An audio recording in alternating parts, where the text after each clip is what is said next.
All right. Good afternoon as of 30 seconds ago. Welcome, everybody. I'm assuming that they gave us this auditorium because we are the dance working group and they thought we needed a stage. Please do spread out because we have plenty of room. Please do make sure that you sign in to the agenda using the MeetEcho tool. Otherwise, they may give us a smaller room next time, and we don't want that. So this is dance. These slides are and wonderful graphics are actually animated, but the PDF version doesn't do that. Joey found some fantastic versions of flamingos for us today. So Joey and I are the chairs. It's very early her time. She said she was going to be online. Well, I am advancing through the introduction slides. Please do note that I could use a minute taker. Should be fairly easy because it's a short meeting and we shouldn't have a huge amount to discuss. We'll talk about sort of current document statuses. That'll be very quick. And then Philip's going to give us a proposal for some potential new work. We'll see how that goes. And then we'll talk about the future of dance and whether we're going to keep it open or whether we're going to close it. And it depends on the energy of the room. Note well, you should, let me take this opportunity to read this live. This is a reminder of the IETF policy, just kidding. Hopefully you've all seen that at this point and understand that if you're going to participate in the IETF, you should follow our code of conduct as well as understand what it means in order to participate. There's a bunch of documents that define our policies and code of conduct and what it means to participate. Hopefully you're all familiar with those BCPs as well as the privacy policy. Essentially, one of the important ones is how we conduct ourselves here. We treat colleagues with respect. We speak slowly. We dispute ideas using engineering, and we find the best solution for the whole internet, not just isolated components. And our primary purpose is to work within the IETF, of course.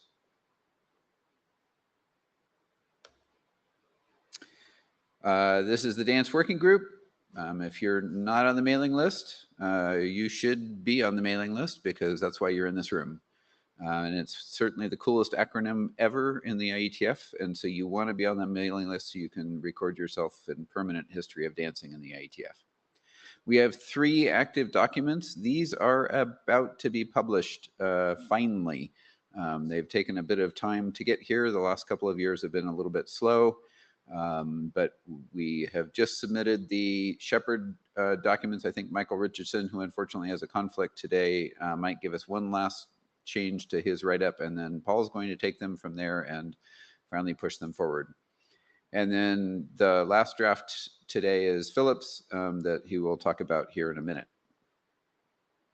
This session is being recorded. As I said, do use MeetEcho and log in, please. Appreciate it. It'll be on YouTube later today, most likely. And I think,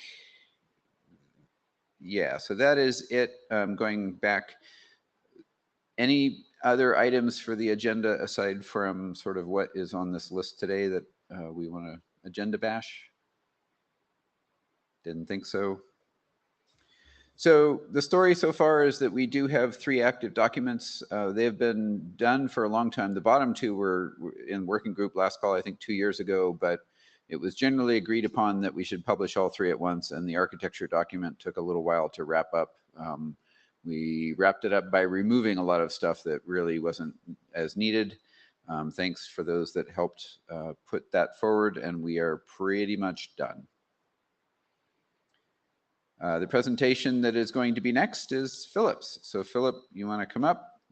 And I think I talked about that already, and we will shift to Philip's presentation.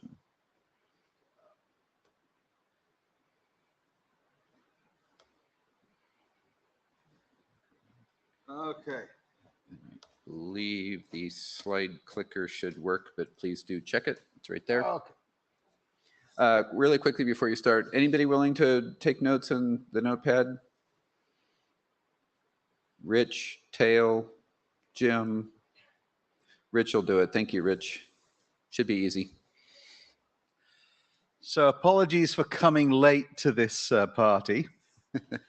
But basically, I only came up with this fairly recently, and it's come from my work on DNS handles and greatly expanding the DNS handle usage that Blue Sky have pioneered.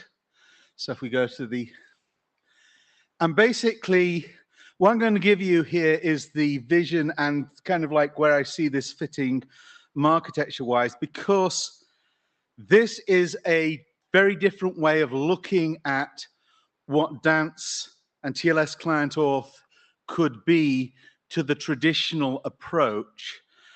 And if you look at it from this point of, I'm pretty sure I could go through the documents and come up with something that was consistent with the specifications. What I don't really understand is whether I've got the correct way to apply an existing set of work to a radically different use case. So the basic vision here is DNS is the identity system for the internet. So if you're having problems with identity, the reason you are having problems is you're trying to create a new registry of names rather than using the DNS. Naming is what it is for. And so the idea here comes, every host should have a DNS name, including every one of your thermostats, every one of your light bulbs. And if that device is going to be visible globally, it should have a global DNS name.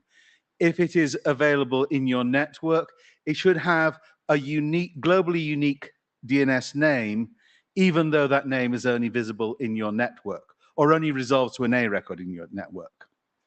So every user should have a DNS name. And so this is kind of like the universal account. And the advantage of having a DNS name over user at DNS name is that then I have autonomy. I can take that name myself and go to a new provider. I cannot do that with hallam@gmail. I can do that with phil.hallambaker.com. And so this idea that we control our destiny is very core to the whole AT protocol atmosphere system. And then when we're talking about IoT, we can authorize users control over a device by their DNS handle. So instead of having to get people to register with some cloud service provider so they can turn on the HVAC or turn it off, all I need to do is to list what their globally unique name is, and things will work. Okay, so the key to making this work will be extending what DNS registrars do for the customer. And I am calling it Handle Service Provider because this is a new package of asks that I'm making of a party that is going to manage a DNS name on behalf of a user. And it might be an existing DNS registrar, or it might be a VPN provider or an antivirus provider, or any of those companies out there that are desperately trying to find ways of providing security to internet users. And this gives them a lot of leverage to achieve that. So the handle service provider at minimum is going to publish the DNS records. So I add a thermostat to my gestalt of Internet-y things. that will get a DNS name, and it will be pushed out to a public DNS if it's going to be world visible. It's going to be pushed out to private DNS for my local use. It's going to run an OAuth identity provider, and it's also going to run an ACME relay. For me, if something's going to call itself an Internet of Things, it has to be something I can reach from the internet, not something that talks to a cloud service controlled by the manufacturer that just happens to have an IP tunnel between the two. It has to have a DNS name and a web PKI certificate. So, range of service models for these handles service providers. I'm pretty sure that there will be people offering this for free. I plan to be offering it for free off my infrastructure and the reference code. And they're not going to be giving out free ICANN registrations, obviously, so they won't have quite as much autonomy. They'll be giving us some domain under some domain they control, and then paid with DNS registration, maybe some storage, the usual freemium model. But the key is open service. You don't like your DNS handle provider, you can go to a new one. You want to do it yourself? You can.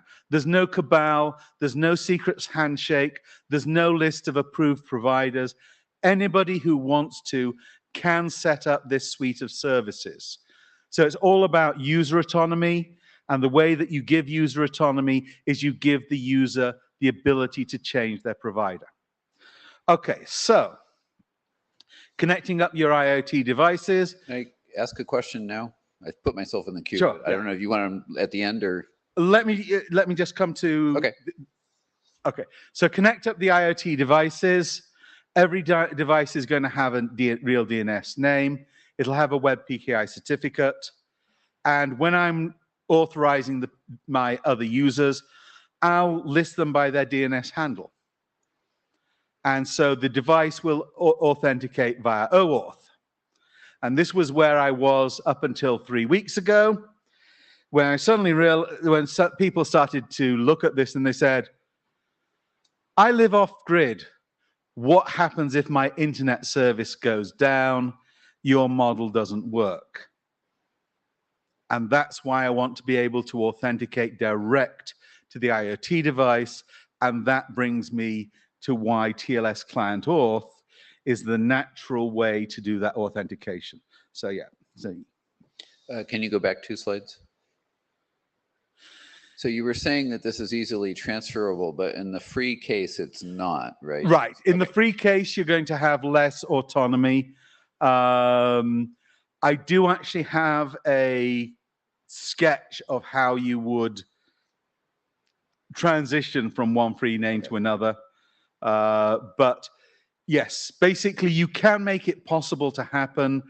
But if you register with some service provider and they decide to be an asshole about it and try and stop you, then it becomes problematic, yes.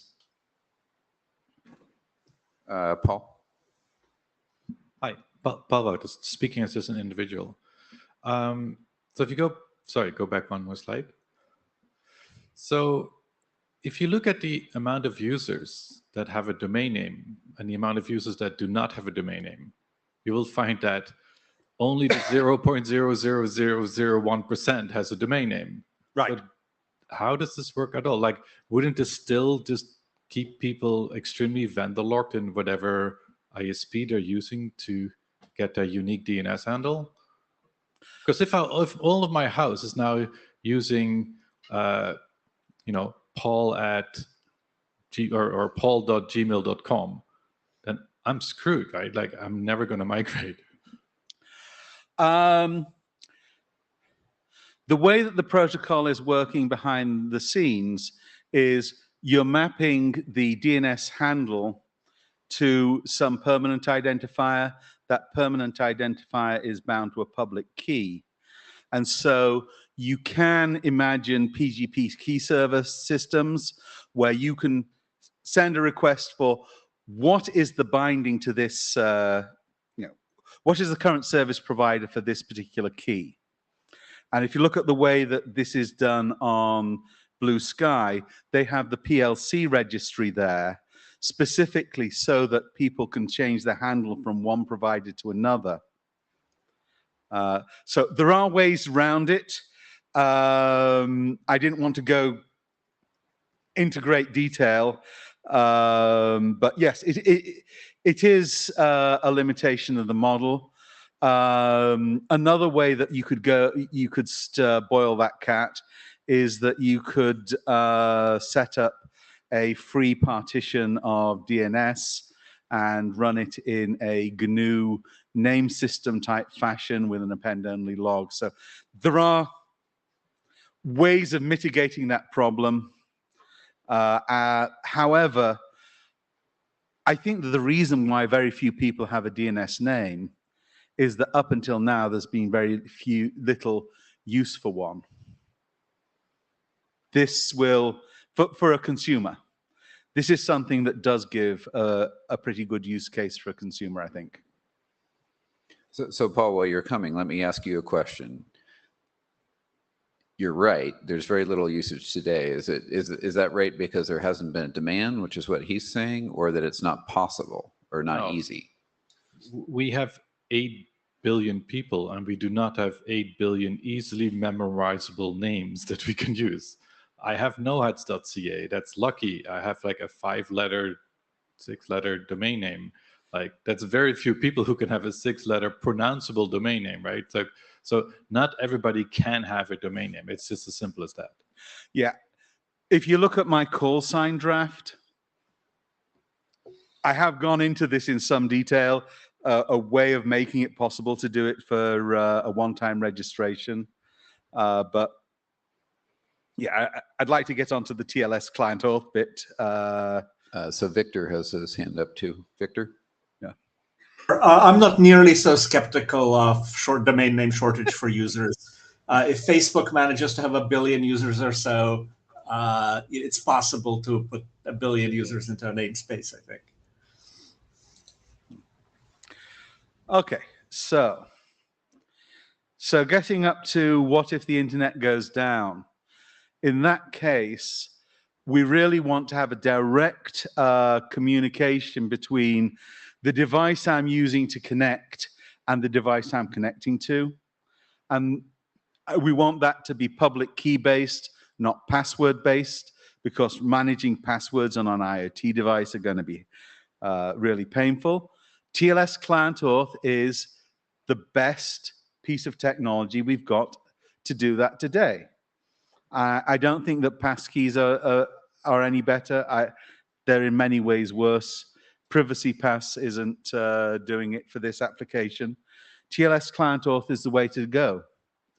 So the question then becomes, how do we apply TLS client auth?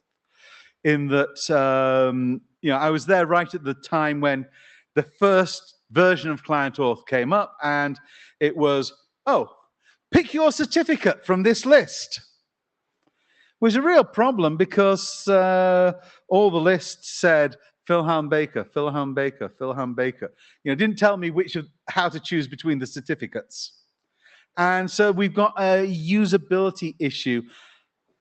How do we get to dialogue-free interaction? If I'm going to be using this to log into my HVAC system, I want to be able to set up that HVAC system so that it knows it's asking for a DNS handle profile TLS client auth certificate. Could be from anybody in the world, could be issued by any private CA, but is within that profile and can be validated across a dance record in the DNS. And so I want to get to zero-click usability, something where the user can just go to the HVAC, and if they are authorized, they'll authenticate with the TLS client auth, and they will get in if they're on the authorization list. So if this is going to be happening, the handle service provider is also going to have to be running a small private CA on behalf of the user so that they can issue separate client auth certificates into each of the devices that they're going to use for this interaction. And that's a piece of technology that will have to be done. It's a separate piece of technology. It's probably going to be based on Acme type protocols or whatever. But if we assume that that is in place, every user is going to have their own personal root. The users are going to be able to provision client certificates onto each of their browser devices, and it will be the root that we bind to the DNS handle, which is a point where we are possibly coming away from DANCE. So, open questions. How does the TLS server say, respond to me with a DNS, with a certificate that's bound to a DNS handle, according to this profile? And, that's one piece that we need put in there. How to bind a private root to the user's DNS handle. AT protocol uses TXT records. TLSA records has advantages. And for this particular case, I cannot see a disadvantage in using a TLSA record, because it'll be a handle service provider managing the DNS. And so they'll actually know about these things and not just be using cPanel blindly. And what do we want in the certificate profile? What subject alt name to use, what path constraints, and finally, and most importantly, because I could do this, but I don't know what I'm missing, because I've not been immersed in what do the clients that are out there do for TLS client auth, which is the best way of getting them to react without having the user being faced by, pick this certificate from this list, and there's no way to find, to choose between them. Victor? So, questions? Were you in the TLS meeting yesterday? Perhaps you weren't. I don't recall seeing you there. There was a discussion of a draft that was generalizing the sort of negotiating mandatory TLS, right? It actually in part came out of this working group, right? The ability to ask a server to ask you for a certificate. And it was going to be a simple flag. But yesterday it evolved, and the client got to send all kinds of additional metadata to the server about sort of the application space in which this is to take place, and server-specific semantics for that, and so on.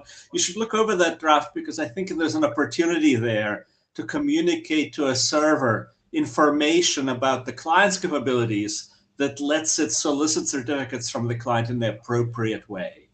One thing one might be able to do there is, in fact, indicate to the server, I'm a client with TLSA records at this particular name. Please, treat me as a DANE client and, solicit my certificate that way.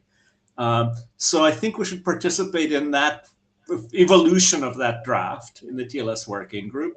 I think that'll create opportunities here to make it clear to both server and client the namespace in which the certificate lives. The other thing that's worth taking a close look is, I don't know if you've had much experience of using the web with Kerberos, with Gasapi and Kerberos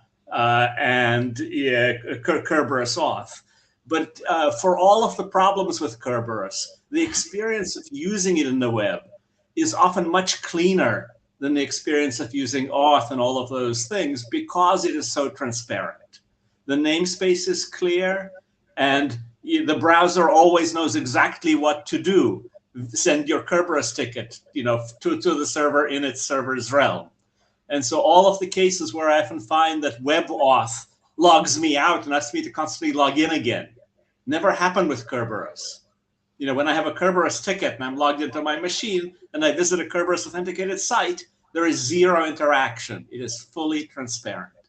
So it is worth studying the GSS models and looking at them with, but I think you're arguing for the same thing, right? I'm not telling you anything new there, right? I think that's exactly what you're looking for. But there are precedents for doing this sort of thing. Again, because of the clarity of the namespace, you get that advantage. Yeah, I mean, basically, if you think about how this would work if I'm on the open internet, just going to a regular website like Blue Sky. I'm going to client auth into my identity provider, get back some sort of token. And then essentially what I'm doing is running Kerberos, only with the Kerberos tickets via some whatever proprietary format has been decided by the OAuth provider and the site that I'm connecting to. So yeah, I mean, like, yeah, when I did actually start off by going to TLS, and they said to come here. They didn't. I think that if they're having that discussion there, obviously I'll get into it and see what I can do about getting, because I'm pretty sure that what I want isn't all that complicated. It's just that I need to express it in a way that is compatible with what everything else is. And it's 6 years since I was in the PKI business. The world has moved on since then. DKG? Hi. So I understand why you want this to work, but I want to push back a little bit on your dream of a dialogue-free interaction that provides this information to the servers. What you're effectively asking for is a super cookie, a uniquely identifying universal super cookie.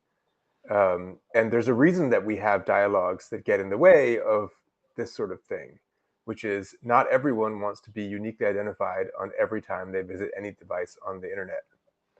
And so, while we're talking about how do we streamline this, I want us to be very clear about what the downsides are to having a completely friction-free identifying mechanism. And it doesn't sound to me like you're tackling that if what you say you want is a dialogue-free experience. My experience with using GSS API on the web is that reasonable browsers will tell you, hey, like, you have to go in and manually configure which specific domains you're willing to offer your GSS API credentials for, lest you phone home to your Kerberos, ticketing agency to tell them about all the websites that you're going to and offer a unique identifier to all of the servers that you're visiting. Both of those are bad outcomes. Yeah, I agree that that's a very important set of concerns. Yeah, let me just back up a bit. If we look at how this might play out in a fully featured web browser that's really designed around the idea of DNS handles being the way to do everything, I think that you would have separate profiles and you would switch between the profiles as the way of you switch between profiles in the browser. So just instead of having the in private browsing experience at the moment, which I really don't think is a very good way to go, it kind of like gives me a choice between one identity and no identity at all. And really what I want is a set of separated identities. And I want to be able to say, when I go to golf.com, I want to use my shame identity, where doesn't link anywhere else. And when I go to these other sites, I want to use my public identity and use some sort of Bloom filter so that we can have a privacy sensitive way of encoding that in the browser without revealing too much. So yes,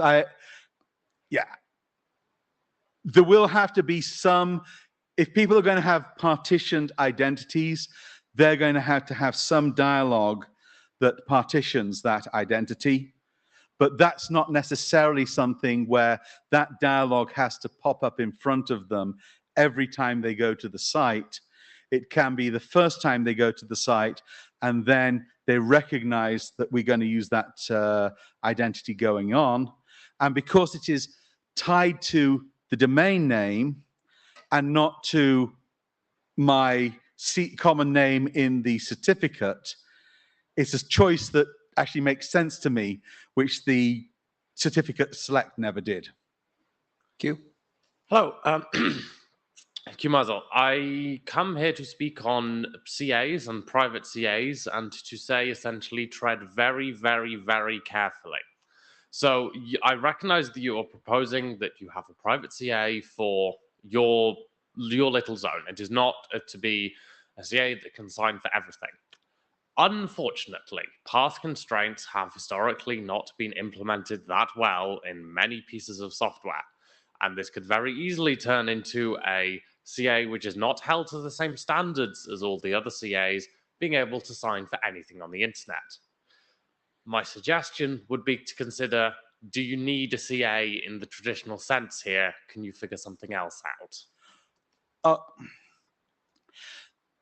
In this particular case, the relying parties are going to be devices that understand this profile and can be told, you jolly well are going to do path constraints, right? So you're not expecting existing software to use this? No.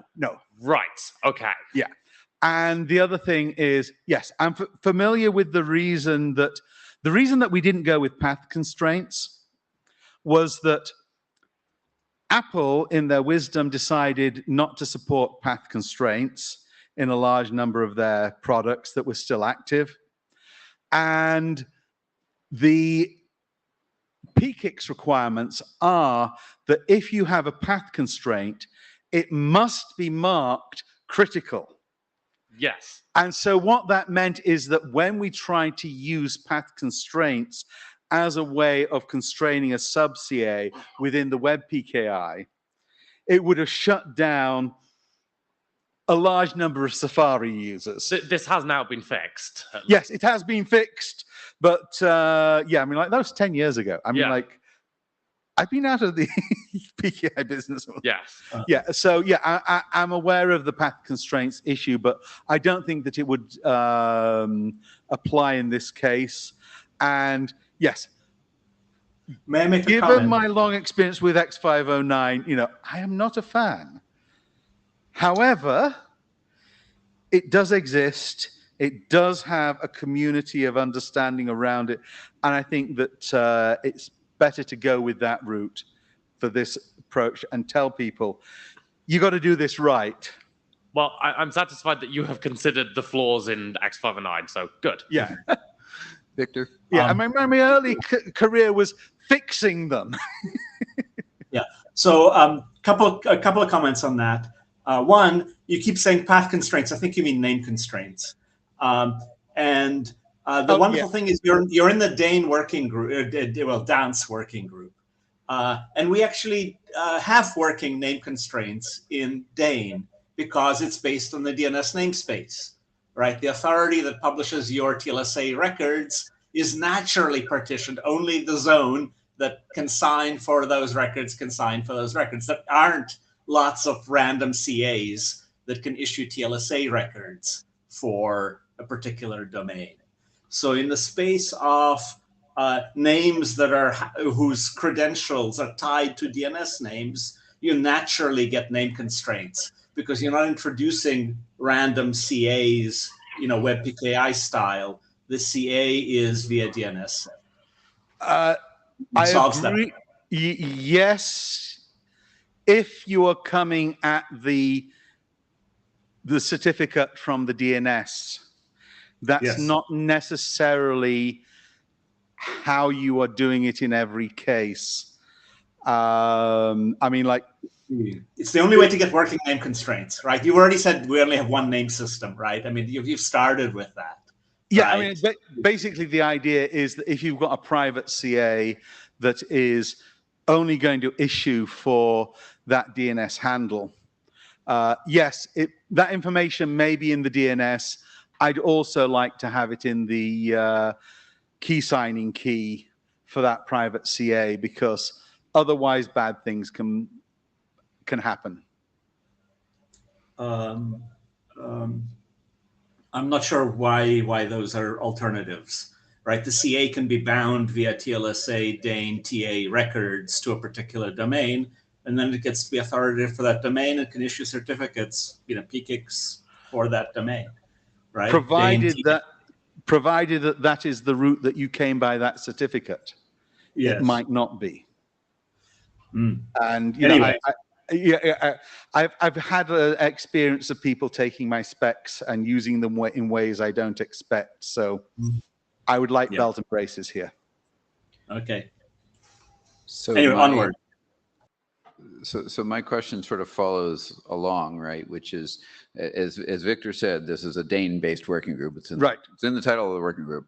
And you talked about in one of your early slides about how that you wanted to support an offline kind of mode where you wanted to be able to do verification even when you weren't connected to the internet. So how do you rectify that unless you're going to do long-term caching of DANE records, which is, of course, you know, potentially possible, but so if you had private CAs and you were memorizing them all, that works great, but then that's no longer DANE and no longer look-upable. Right. So how do you, there's two worlds there and I don't see how they're colliding.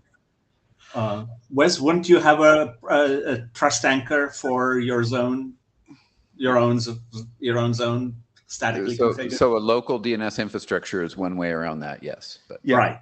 Local DNS infrastructure. Another one is that you can memorize the routes that have been used in the past and continue to recognize them.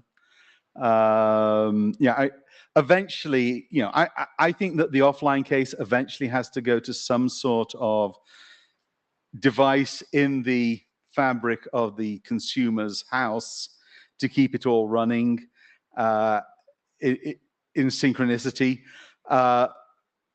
Putting a DNS server there, I think makes perfect sense. Putting an OAuth IDP would be really problematic because then you would have the issue of stuff inside the house is running against one ID. Yeah, I don't think that an OAuth IDP in the house running off an appliance would solve that problem.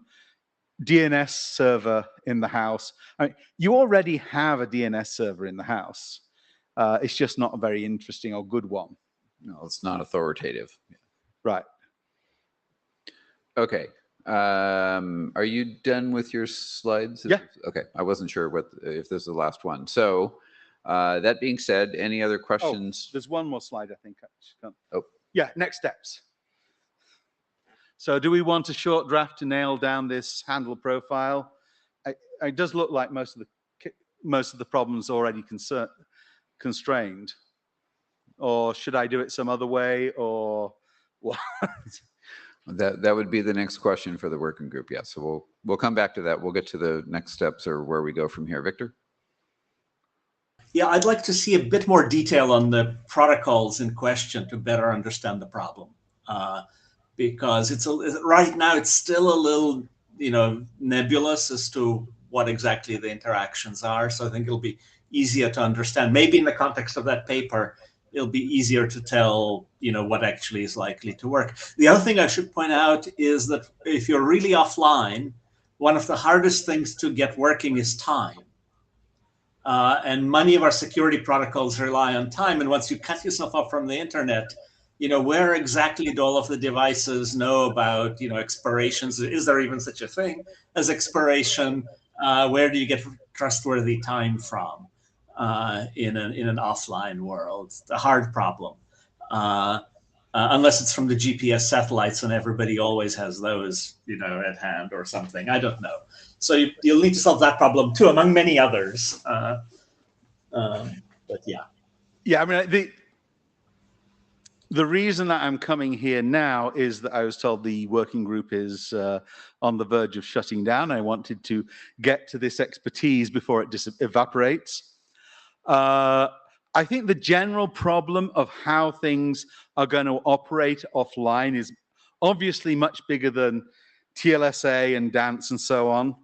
However, it was clear to me that TLS client auth was one of the tools I was going to need.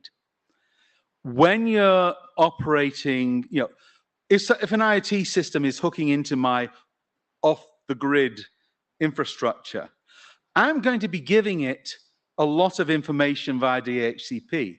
I'm going to be giving it the DNS server, possibly going to be giving it a time server, directly or indirectly. I'm going to be giving it all those layered services anyway. So it's not like it's yeah,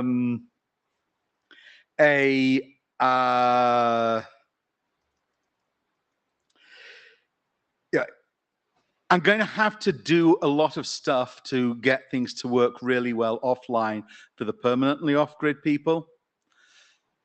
The consideration that was really driving this was, if I'm going to depend upon an IoT device to open and close my garage door, that IoT device has to work even when the squirrel has eaten through the internet cable and taken down that server.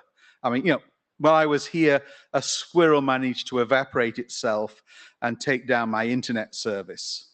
And so my website's demo went offline in a demonstration. There's that level of robustness that I think 99% of users will need. The full off-grid piece, I think, is going to be, yeah, well, then you're absolutely going to have an appliance in your house. You know, we can package that up so the consumer can use it, but they're going to have an appliance. Paul? Paul, as individual, I feel your squirrel concern. I had my dog dig up my fiber cable and chew on it until my internet went down. But one came from the mic. So one of the sort of core fundamental problems I keep seeing in dance-related work is that it depends on putting lots of things in the DNS that you really don't want to share with the public at large. So you might be happy to say hvac.hallambaker.net, but like I have a lot of IT devices in my house. Like I have like 70 light bulbs, a hot tub, a sauna, microwave. Well, microwave's not on the internet. My washing machine, my laundry machine, my dryer. Like I can go on and on and on, and I want to control all of them on my phone, right? But I have an internet-connected blender. Right, but I don't want them to be to appear in DNS, and definitely not because you nicely said HVAC as a name, but that's not what it's going to be, right? Like for most people, it's going to be like, in my case, it's going to be Mitsubishi Zuma, right? And everybody exactly knows, oh, he has a Mitsubishi Zuma. I know a firmware exploit for that, Choppa. And then, right. And with my nicely IPv6 enabled heat pump, who knows who controls my heat pump at that point, right? Yeah. In terms of the way that I would see the DNS working, I think that you're going to be seeing split DNS so that the name will be populated to a local, well, you've got A records and you've got Acme Challenge records. Those are two sets of records that are going to matter. A records only going in the local DNS. Acme Challenge records so that I can get a web PKI certificate only for that limited period of time when I'm requesting renewal of the certificate. And yeah, I mean, like there will be some vulnerability there that comes out of getting a DNS certificate, and you get all the privacy concerns that certificate transparency have gone through. And, maybe we end up wanting to have some protected Acme DNS challenge. So before you start solving that problem, there's a group trying to solve this at the Saddle mailing list. They're trying to think if they can form a working group or not, which is exactly about how to trust local connections. So this is a wider problem that goes beyond like the DAN scope. Yeah, I'm familiar with the Settle work. Jim?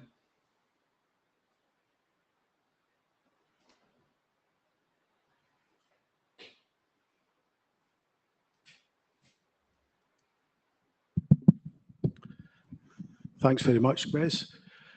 Philip, this is a very interesting idea, but it looks to me it's not really appropriate for the DANS working group. You've got various topics in there which seem to sprawl across a number of IETF disciplines, DNS, Acme, network time, and particularly some of the things on the DNS side of things frankly scare me. You're talking now about split DNS with private internal routes.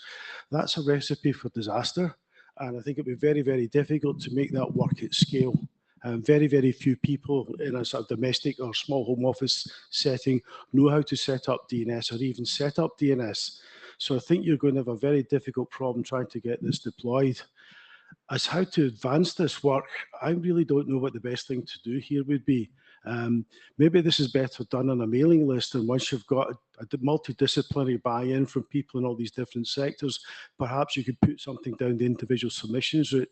At the moment, it doesn't seem to a good fit with any working group, in my view, and I think that's one of the problems you're going to have in trying to get this thing moved forward. Thanks.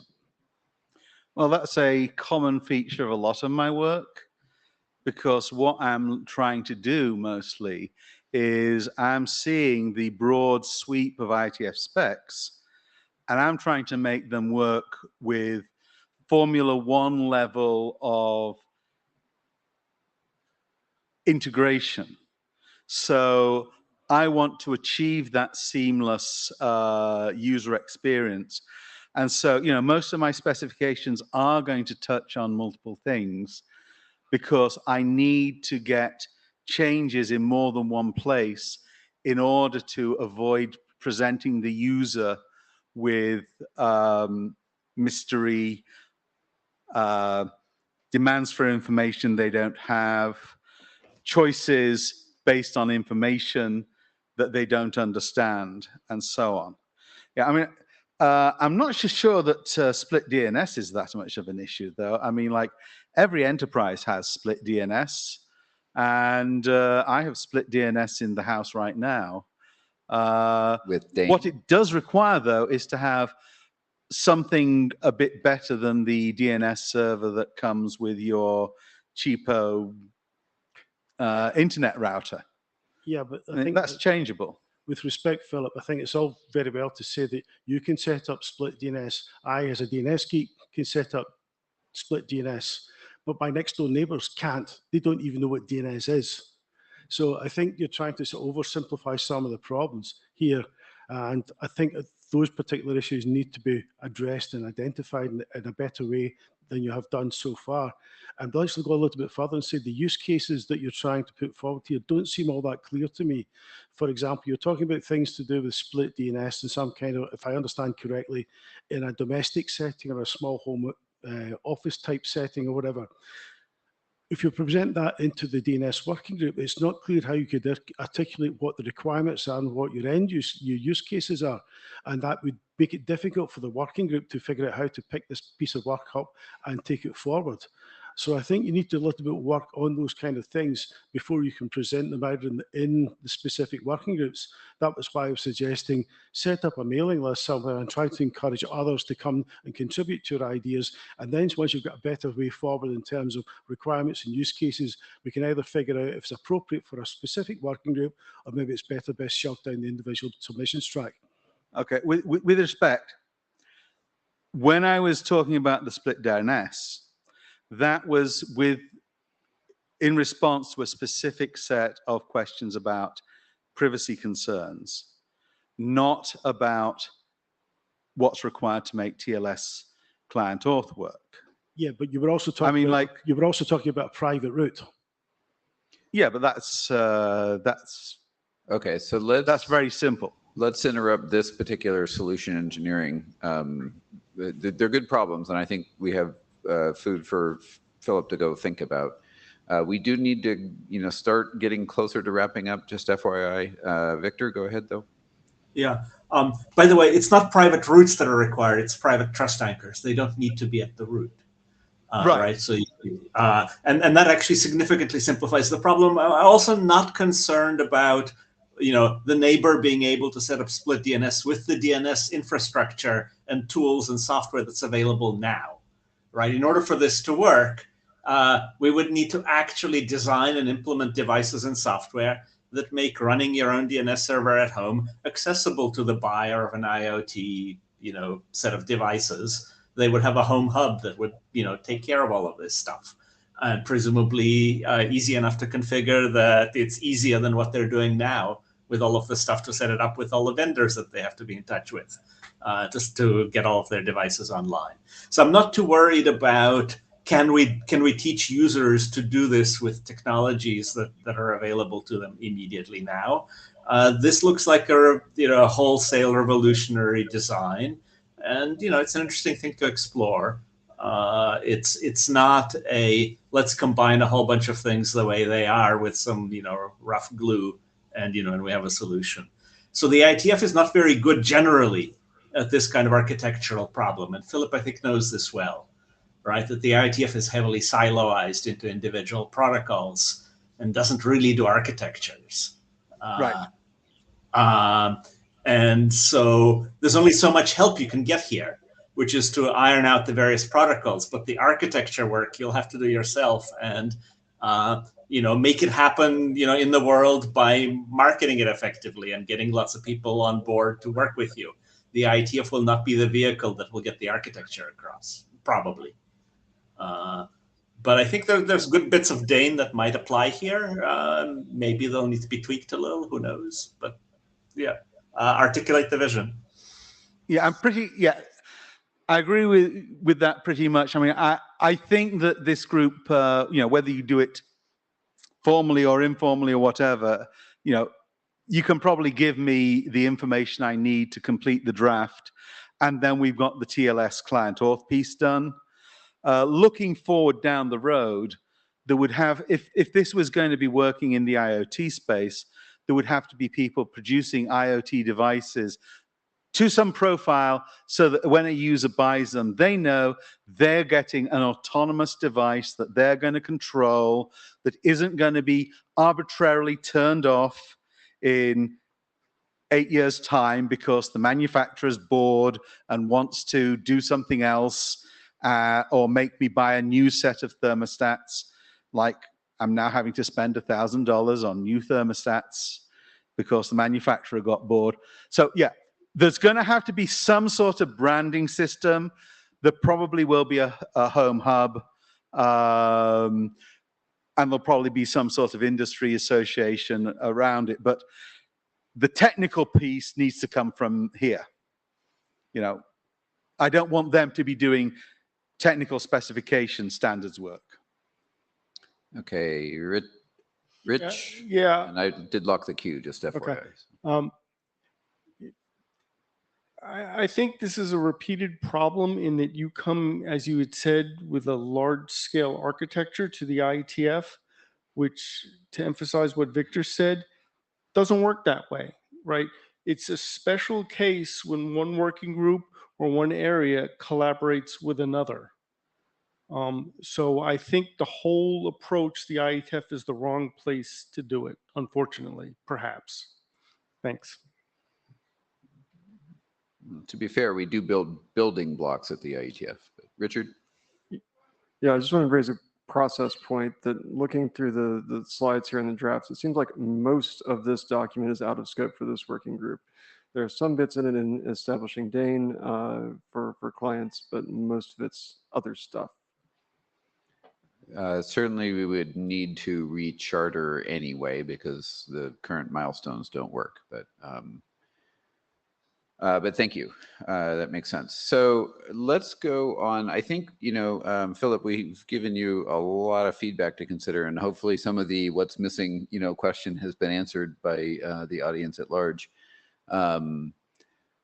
My thinking, and I will turn to my, AD for thoughts, but my thinking is if you want to try and take sort of what you've heard and put it into a proposal that's at least close enough to the DANE charter, to the dance charter, that we can, consider a recharter. Why don't we set a deadline for getting support on the mailing list from people that are willing to help review, all that kind of stuff by the same time that the other 3 documents get through IETF last call. So, we're talking order months away. Does that seem reasonable? Yeah. Okay. Okay. I was going to try and put up a poll, but I couldn't get any wording that I thought would work at all. So I gave up on that because I think the mailing list is probably the better indication of support. So, right. Okay, great. And I saw Paul nodding his head, so I think we're good with that. So, okay. Victor, did you want a closing comment? Sure. For me, charter or not, and whether or not this working group works or not, perhaps the list will be open enough that it would be okay to use it as a communications medium to discuss these ideas? We do Even not if there's no- disclose IETF mailing lists very frequently. Some of the oldest ones are still in existence. So Philip, this could be discussed here, or ultimately, if nobody else on the list cares and it's only me, then we can talk about it. I mean, certainly I would love to keep the dance working group open. It's, as I said, the best one. I mean, everybody thought cats and kittens were, cute, but dance is far better. So, my main concern here was, here's a set of people who've been working together and have some collective knowledge of of the problem space that I want to capture before it goes away. I don't want to be coming back in 2 years' time, starting up a new working group and doing something that's completely different just because, the time didn't work. Yeah.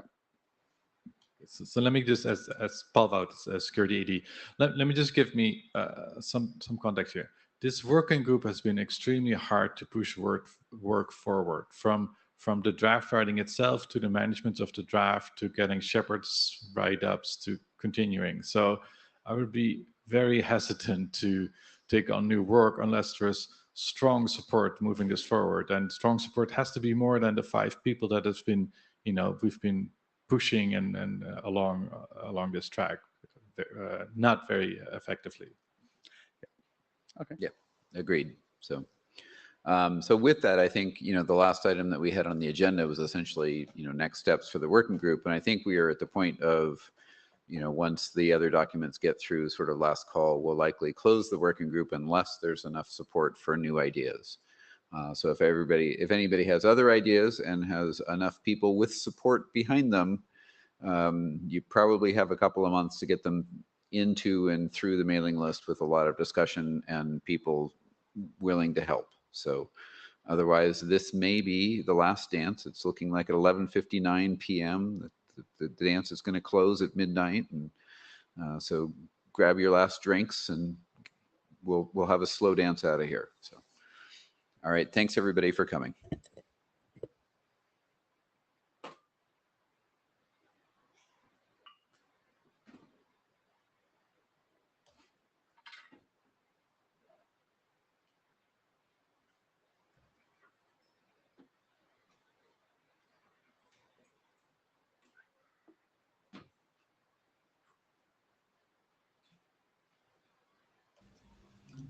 Thanks, Wes. I haven't been that engaged really in this group. Apologies.